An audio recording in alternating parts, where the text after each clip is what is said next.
Les lettres de Montmoulin, la mule du pape. De tous les jolis dictons, proverbes ou adages, dont nos paysans de Provence passementent leurs discours, je n'en sais pas un plus pittoresque ni plus singulier que celui-ci. À 15 lieues, autour de Montmoulin, quand on parle d'un homme rancunier, vindicatif, on dit « Cet homme-là, méfiez-vous, il est comme la mule du pape qui garde 7 ans son coup de pied. » J'ai cherché bien longtemps d'où ce proverbe pouvait venir, ce que c'était que cette mule papale et ce coup de pied gardé pendant 7 ans. Personne ici n'a pu me renseigner à ce sujet, pas même Francette Mamaï, mon joueur de fifre, qui connaît pourtant son légendaire provençal sur le bout du doigt. Francette pense comme moi qu'il y a là-dessous quelque ancienne chronique du pays d'Avignon, mais il n'en a jamais entendu parler autrement que par le proverbe. « Vous ne trouverez cela qu'à la bibliothèque des Cigales, m'a dit le vieux fifre en riant. L'idée m'a paru bonne, et comme la bibliothèque des Cigales est à ma porte, je suis allé m'y enfermer pendant 8 jours. C'est une bibliothèque merveilleuse, admirablement montée, ouverte aux poètes jour et nuit, et desservie par de petits bibliothécaires à cymbales qui vous font de la musique tout le temps. J'ai passé là quelques journées délicieuses, et après une semaine de recherche sur le dos, j'ai fini par découvrir ce que je voulais, c'est-à-dire l'histoire de ma mule et de ce fameux coup de pied gardé pendant 7 ans. Le conte en est joli, quoiqu'un peu naïf, et je vais essayer de vous le dire tel que je l'ai lu hier matin dans un manuscrit couleur du temps qui sentait bon la lavande sèche et avait de grands fils de la Vierge pour signer. Qui n'a pas vu Avignon du temps des papes n'a rien vu. Pour la gaieté, la vie, l'animation, le train des fêtes, jamais une ville pareille. C'était du matin au soir des processions, des pèlerinages, les rues jonchées de fleurs tapissées de hautes lys, des arrivages de cardinaux par le Rhône, bannières au vent, galères pavoisées, les soldats du pape qui chantaient du latin sur les places, les crécelles des frères quêteurs, puis du haut en bas des maisons qui se pressaient en bourdonnant autour du grand palais papal comme des abeilles autour de leur ruche. C'était encore le tic-tac des métiers à dentelle, le va-et-vient des navettes tissant l'or des chasubles, les petits marteaux des ciseleurs de burettes, les tables d'harmonie qu'on ajustait chez les luthiers, les cantiques des ourdisseuses. Par là-dessus, le bruit des cloches et toujours quelques tambourins qu'on entendait ronfler là-bas du côté du pont. Car chez nous, quand le peuple est content, il faut qu'il danse, il faut qu'il danse. Et comme en ce temps-là les rues de la ville étaient trop étroites pour la farandole, fifres et tambourins se postaient sur le pont d'Avignon, au vent frais du Rhône, et jour et nuit, l'on y dansait, l'on y dansait. Ah, l'heureux temps, l'heureuse ville, des hallebardes qui ne coupaient pas, des prisons d'État où l'on mettait le vin à rafraîchir. Jamais de disette, jamais de guerre. Voilà comment les papes du comtat savaient gouverner leur peuple, voilà pourquoi leur peuple les a tant regrettés. Il y en a un surtout, un bon vieux qu'on appelait Boniface. Oh, celui-là que de l'âme on a versé en Avignon quand il est mort. C'était un prince si aimable, si avenant. Il vous riait si bien du haut de sa mule. Et quand vous passiez près de lui, fussiez-vous un pauvre petit tireur de garance ou le grand viguier de la ville, il vous donnait sa bénédiction si poliment. Un vrai pape d'Yvetot, mais d'un Yvetot de Provence, avec quelque chose de fin dans le rire, un brin de marjolaine à sa barrette, et pas la moindre Jeanneton.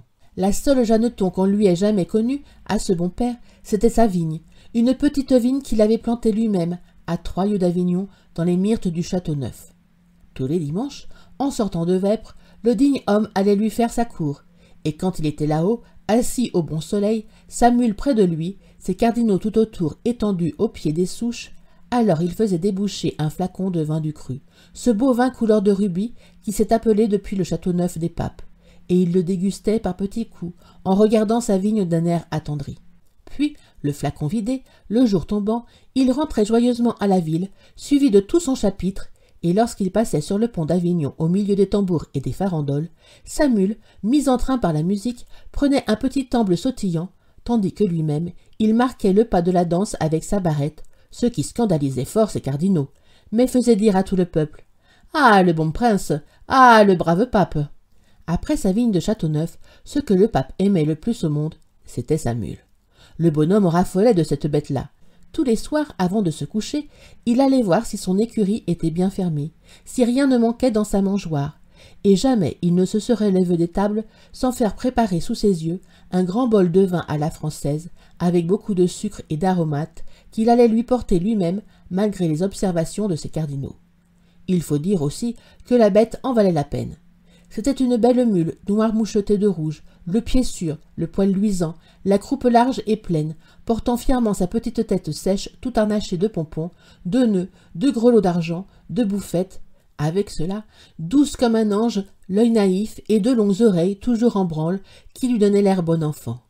Tout Avignon la respectait, et quand elle allait dans les rues, il n'y avait pas de bonne manière qu'on ne lui fît, car chacun savait que c'était le meilleur moyen d'être bien en cour, et qu'avec son air innocent, la mule du pape en avait mené plus d'un à la fortune, à preuve Tistet Védène et sa prodigieuse aventure.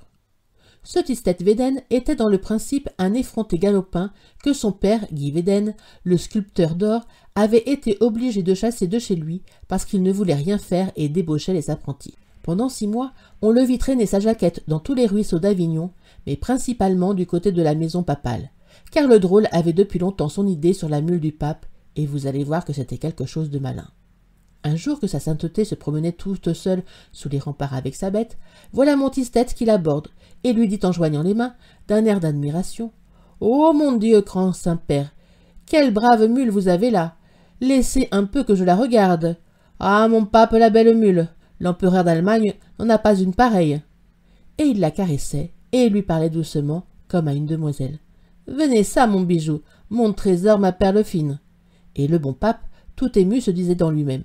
« Quel bon petit garçonnet, comme il est gentil avec ma mule. » Et puis le lendemain, savez-vous ce qui arriva? Tistet Védène troqua sa vieille jaquette jaune contre une belle aube en dentelle, un camail de soie violette, des souliers à boucles, et il entra dans la maîtrise du pape où jamais avant lui on n'avait reçu que des fils de nobles et de neveux de cardinaux. Voilà ce que c'est que l'intrigue, mais Tistet ne s'en tint pas là. Une fois au service du pape, le drôle continua le jeu qui lui avait si bien réussi. Insolent avec tout le monde, il n'avait d'attention ni de prévenance que pour la mule, et toujours on le rencontrait par les cours du palais avec une poignée d'avoine ou une bottelée de sainfoin dont il secouait gentiment les grappes roses en regardant le balcon du Saint-Père d'un air de dire « Hein, pour qui ça ?» Tant et tant qu'à la fin le bon pape, qui se sentait devenir vieux, en arriva à lui laisser le soin de veiller sur l'écurie et de porter à la mule son bol de vin à la française, ce qui ne faisait pas rire les cardinaux. Ni la mule non plus, cela ne la faisait pas rire. Maintenant, à l'heure de son vin, elle voyait toujours arriver chez elle 5 ou 6 petits clercs de maîtrise qui se fourraient vite dans la paille avec leurs camails et leurs dentelles, puis au bout d'un moment une bonne odeur chaude de caramel et d'aromates emplissait l'écurie, et Tistet Védène apparaissait portant avec précaution le bol de vin à la française. Alors le martyre de la pauvre bête commençait. Ce vin parfumé qu'elle aimait tant, qui lui tenait chaud, qui lui mettait des ailes, on avait la cruauté de le lui apporter là, dans sa mangeoire, de le lui faire respirer, puis, quand elle en avait les narines pleines, passe, je t'ai vu, la belle liqueur de flamme rose s'en allait toute dans le gosier de ses garnements. Et encore, s'il n'avait fait que lui voler son vin, mais c'était comme des diables, tous ces petits clercs quand ils avaient bu. L'un lui tirait les oreilles, l'autre la queue, Quinquette lui montait sur le dos, Béluguet lui essayait sa barrette, et pas un de ces galopins ne songeait que d'un coup de rein ou d'une ruade, la pauvre bête aurait pu les envoyer tous dans l'étoile polaire et même plus loin. Mais non, on n'est pas pour rien la mule du pape, la mule des bénédictions et des indulgences. Les enfants avaient beau faire, elle ne se fâchait pas, et ce n'était qu'à Tistet Védène qu'elle en voulait. Celui-là, par exemple, quand elle le sentait derrière elle, son sabot lui démangeait, et vraiment, il y avait bien de quoi. Ce vaurien de Tistet lui jouait de si vilains tours, il avait de si cruelles inventions après boire. Est-ce qu'un jour il ne s'avisa pas de la faire monter avec lui au clocheton de la maîtrise, là-haut, tout là-haut à la pointe du palais? Et ce que je vous dis là n'est pas un conte. 200 000 Provençaux l'ont vu. Vous figurez-vous la terreur de cette malheureuse mule lorsque, après avoir tourné pendant 1 heure à l'aveuglette dans un escalier en colimaçon et grimpé je ne sais combien de marches, elle se trouva tout à coup sur une plateforme éblouissante de lumière et qu'à 1000 pieds au-dessous d'elle, elle aperçut tout un Avignon fantastique, les baraques du marché pas plus grosses que des noisettes, les soldats du pape devant leur caserne comme des fourmis rouges, et là-bas, sur un fil d'argent, un petit pont microscopique où l'on dansait, Ah, pauvre bête, quelle panique! Du cri qu'elle en poussa, toutes les vitres du palais tremblèrent. « Qu'est-ce qu'il y a? Qu'est-ce qu'il y a » s'écria le bon pape en se précipitant sur son balcon.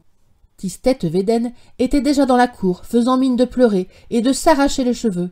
« Ah, grand-père, ce qu'il y a que votre mule, mon Dieu, qu'allons-nous devenir? Il y a que votre mule est montée dans le clocheton. »« Toute seule ?»« Oui, grand Saint-Pierre, toute seule, tenez, regardez-la là-haut. Voyez-vous le bout de ses oreilles qui passe? On dirait 2 hirondelles. Miséricorde, fit le pauvre pape en levant les yeux. Mais elle est donc devenue folle, mais elle va se tuer. Veux-tu bien descendre, malheureuse? Pécaïr, elle n'aurait pas mieux demandé, elle, que de descendre. Mais par où? L'escalier, il n'y fallait pas songer, ça se monte encore ces choses-là. Mais à la descente, il y aurait de quoi se rompre 100 fois les jambes. Et la pauvre mule se désolait, et tout en rôdant sur la plateforme avec ses gros yeux pleins de vertige, elle pensait à Tistet Védène. Ah, bandit, si j'en réchappe, quel coup de sabot demain matin! Cette idée de coup de sabot lui redonnait un peu de cœur au ventre. Sans cela, elle n'aurait pas pu se tenir. Enfin, on parvint à la tirer de là-haut, mais ce fut toute une affaire. Il fallut la descendre avec un cric, des cordes, une civière. Et vous pensez quelle humiliation pour la mule d'un pape de se voir pendue à cette hauteur, nageant des pattes dans le vide, comme un hanneton au bout d'un fil. Et tout Avignon qui la regardait. La malheureuse bête n'endormit pas de la nuit. Il lui semblait toujours qu'elle tournait sur cette maudite plateforme, avec les rires de la ville au-dessous, puis elle pensait à cette infâme Tistet Védène et aux jolis coups de sabot qu'elle allait lui détacher le lendemain matin. Ah, mes amis, quel coup de sabot! De Pampérigouste, on en verrait la fumée.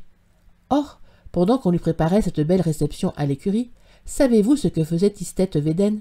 Il descendait le Rhône en chantant sur une galère papale et s'en allait à la cour de Naples avec la troupe de jeunes nobles que la ville envoyait tous les ans près de la reine Jeanne pour s'exercer à la diplomatie et aux belles manières. Tistet n'était pas noble, mais le pape tenait à le récompenser des soins qu'il avait donnés à sa bête et principalement de l'activité qu'il venait de déployer pendant la journée du sauvetage. C'est la mule qui fut désappointée le lendemain. Ah, le bandit, il s'est douté de quelque chose, pensait-elle en secouant ses grelots avec fureur. Mais c'est égal. Va, mauvais. Tu le retrouveras au retour, ton coup de sabot. Je te le garde. Et elle le lui garda. Après le départ de Tistet, la mule du pape retrouva son train de vie tranquille et ses allures d'autrefois. Plus de quiquettes, plus de bélugués à l'écurie.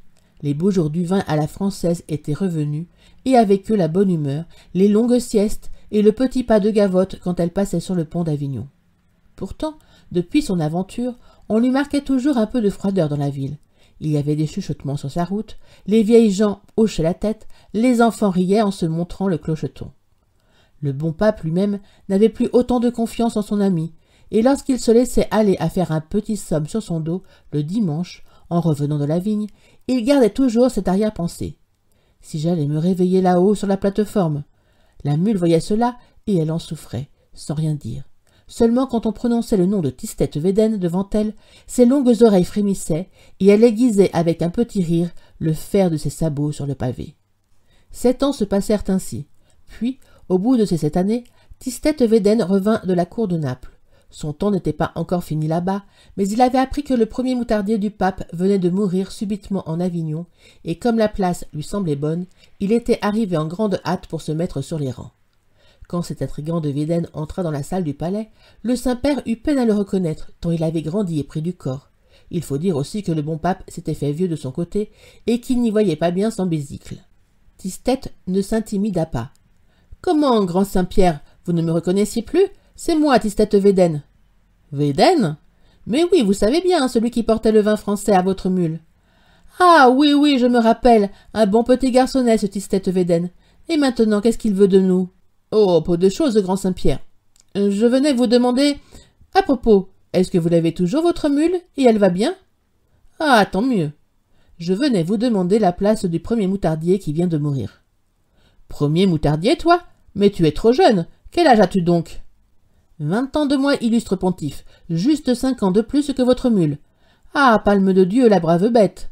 Si vous saviez comme je l'aimais, cette mule-là. Comme je me suis langui d'elle en Italie. Est-ce que vous ne me la laisseriez pas voir? Si, mon enfant, tu la verras, fit le bon pape tout ému. Et puisque tu l'aimes tant, cette brave bête, je ne veux plus que tu vives loin d'elle. Dès ce jour, je t'attache à ma personne en qualité de premier moutardier. Mes cardinaux crieront, mais tant pis, j'y suis habitué. Viens nous trouver demain à la sortie de Vêpres, nous te remettrons les insignes de ton grade en présence de notre chapitre, et puis je te mènerai voir la mule, et tu viendras à la vigne avec nous deux. Hé hé! Allons, va! Si Tistet Védène était content en sortant de la grande salle, avec quelle impatience il attendit la cérémonie du lendemain, je n'ai pas besoin de vous le dire. Pourtant, il y avait dans le palais quelqu'un de plus heureux encore, et de plus impatient que lui. C'était la mule. Depuis le retour de Védène jusqu'aux vêpres du jour suivant, la terrible bête ne cessa de se bourrer d'avoine et de tirer au mur avec ses sabots de derrière. Elle aussi se préparait pour la cérémonie. Et donc, le lendemain, lorsque vêpres fut dite, Tistet Védène fit son entrée dans la cour du palais papal. Tout le haut clergé était là, les cardinaux en robe rouge, l'avocat du diable en velours noir, les abbés de couvent avec leurs petites mitres, les marguilliers de Saint-Agricot, les camailles violets de la maîtrise, le bas clergé aussi, les soldats du pape en grand uniforme, les 3 confréries de pénitents, les ermites du Mont Ventoux avec leurs mines farouches et le petit clerc qui va derrière en portant la clochette, les frères flagellants nus jusqu'à la ceinture, les sacristains fleuris en robe de juge, tous jusqu'au donneur d'eau bénite, et celui qui allume et celui qui éteint, il n'y en avait pas un qui manquât. Ah, c'était une belle ordination. Des cloches, des pétards, du soleil, de la musique, et toujours ces arrangés de tambourins qui menaient la danse là-bas sur le pont d'Avignon. Quand Védène parut au milieu de l'assemblée, sa prestance et sa belle mine y firent courir un murmure d'admiration. C'était un magnifique provençal, mais des blonds, avec de grands cheveux frisés au bout et une petite barbe follette qui semblait prise au copeau de fin métal tombé du burin de son père, le sculpteur d'or. Le bruit courait que dans cette barbe blonde, les doigts de la reine Jeanne avaient quelquefois joué. Et le sire de Védène avait bien, en effet, l'air glorieux et le regard distrait des hommes que les reines ont aimés. Ce jour-là, pour faire honneur à sa nation, il avait remplacé ses vêtements napolitains par une jaquette bordée de rose à la provençale, et sur son chaperon tremblait une grande plume d'ibis de Camargue. Sitôt entré, le premier moutardier salua d'un air galant et se dirigea vers le haut perron où le pape l'attendait pour lui remettre les insignes de son grade, la cuillère de buis jaune et l'habit de safran. La mule était au bas de l'escalier, toute harnachée et prête à partir pour la vigne. Quand il passa près d'elle, Tistet Védène eut un bon sourire et s'arrêta pour lui donner 2 ou 3 petites tapes amicales sur le dos, en regardant du coin de l'œil si le pape le voyait. La position était bonne. La mule prit son élan. « Tiens, attrape, bandit, voilà 7 ans que je te le garde !» Et elle vous lui détacha un coup de sabot si terrible, que de Pampérigouste même on en vit la fumée, un tourbillon de fumée blonde où voltigeait une plume d'ibis, tout ce qui restait de l'infortuné Tistet Védène. Les coups de pied de mule ne sont pas aussi foudroyants d'ordinaire, mais celle-ci était une mule papale. Et puis, pensez donc, elle le lui gardait depuis 7 ans. Il n'y a pas de plus bel exemple de rancune ecclésiastique.